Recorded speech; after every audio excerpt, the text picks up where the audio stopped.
یہ پھول یہ سبزہ یہ گھٹا میرے لیے ہے، ساون میں پپیہے کی صدا میرے لیے ہے، رنگوں کا یہ سیلاب یہ خوشبوؤں کا طوفان، مہکی سی دھنک رنگ فضا میرے لیے ہے۔ شبنم شکیل کا نام جب ذہنوں پہ دستک دیتا ہے تو علم و ادب سے شغف رکھنے والی ہر ہستی انہیں عزت و وقار کی نگاہ سے دیکھتی ہے۔ علم کی شمع روشن کرنے اور وجود زن کو بکھرنے سے بچانے کی دوڑ میں شبنم شکیل واقعی بارش کا پہلا قطرہ ثابت ہوئی۔ ان کی شاعری میں انقلابی رنگ اور خود اعتمادی سے بخوبی اندازہ لگایا جا سکتا ہے کہ سب کی آواز میں آواز ملائے رکھنے کے باوجود شبنم شکیل کا انداز جداگانہ تھا۔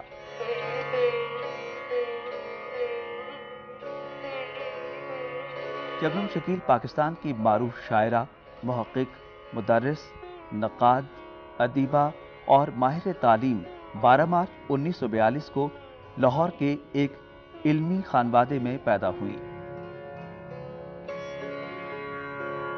وہ مشہور شاعر اور ماہر تعلیم عابد علی عابد کی صاحبزادی تھیں، لہٰذا انہیں گھر میں ہی ادبی ماحول میسر آیا۔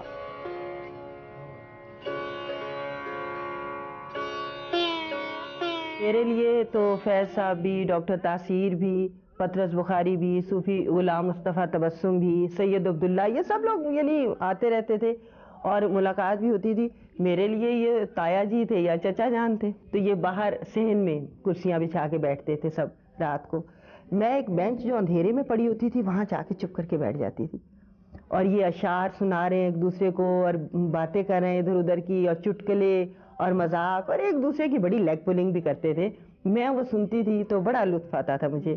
پھر میں نے بھی اس طرح سے یعنی آہستہ آہستہ میں نے سوچا کہ میں بھی جس طرح کے بڑے بڑے لفظ بولتے ہیں میں بھی بولا کروں گی۔ تو ایک دفعہ ڈاکٹر تاثیر کا فون آیا تو انہوں نے کہا کون بول رہا ہے؟ میں نے کہا کہ میں عابد صاحب کی صاحبزادی بول رہی ہوں۔ تو وہ بہت ہنسے اور وہ بس اسی وقت گھر آ گئے نا، اور انہوں نے کہا کہ بھائی وہ صاحبزادی کہاں ہے؟ اب میں سمجھ گئی کہ میں نے کچھ غلط بات کی ہے نا، میں چھپ گئی۔ شبنم شکیل نے ابتدائی زندگی لاہور میں گزاری۔ انہوں نے اورینٹل کالج سے اردو ادب میں ماسٹرز کی ڈگری حاصل کی۔ شبنم شکیل پاکستان کے بیشتر کالجز میں بطور استاد منسلک رہیں۔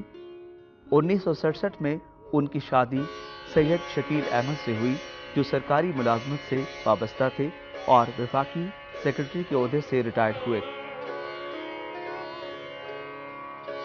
ان کی اولاد میں 2 بیٹے وقار حسین احمد اور جہانسیب احمد، جبکہ ان کی بیٹی ملاحت آبان کراچی میں رہائش پذیر ہیں۔ شبنم نے بہت محبت کی شکیل سے، اور شبنم کو جتنا وہ چاہتے تھے اس کا اندازہ کم لوگوں کو ہوگا۔ یعنی بس ایسا تھا کہ جیسے پرستش کی منزل میں ہوں، کہتے کچھ نہیں تھے۔ شبو کہہ کر ایک لفظ میں شبو کہتے تھے اسے، اور اس کو کہتے تھے اور شبنم سجدے کے لیے تیار ہو جاتی تھی۔ شبنم کے ساتھ یادیں تو سن 55 سے وابستہ ہیں، کیونکہ وہ ایک کالج میں تھی، میں دوسرے کالج میں تھی، لیکن ہم دونوں ایک وقت داخل ہوئے تھے اور شاعری شروع کی تھی۔ شاعری کرنا میں نے تو جاری رکھا، لیکن شبنم کے یہاں وقفہ آ گیا 12 سال کا کہ اس کی شادی ہوئی۔ شادی کے بعد ہمارے یہاں ہوتا آیا ہے، ادا جعفری کے ساتھ بھی یہی ہوا، زہرا نگاہ کے ساتھ بھی یہی ہوا کہ شاعری میں وقفہ آ گیا۔ 12 برس میں نے بالکل جسے کہتے ہیں نا کنارہ کشی اختیار کر لی تھی ہر قسم کی ادبی سرگرمیوں سے۔ پڑھ میں رہی تھی لیکن میں لکھ کچھ نہیں رہی تھی۔ بچوں کی تربیت اور گھر کی طرف توجہ، شوہر کی طرف اور پورے خاندان، سسرال، یہ وہ ان کو نبھا رہی تھی، تو بالکل میں نے قطع تعلق کر لیا تھا۔ لیکن یہ طوفان ایسا ہے جو تھمتا نہیں ہے، یہ چشمہ ایسا ہے جس کو روکا نہیں جا سکتا۔ شبنم نے بعد میں شاعری کی اور کرتی رہی ہے، اور آخر عمر تک اس نے کتابیں بھی لکھی اور شاعری کو زندگی کا وہ نمونہ بنایا جو بہت کم لوگوں کو نصیب ہوتا ہے۔ لا حاصلی کا عشق میں چرچا نہیں کیا، دنیا جو چاہتی تھی تماشا نہیں کیا،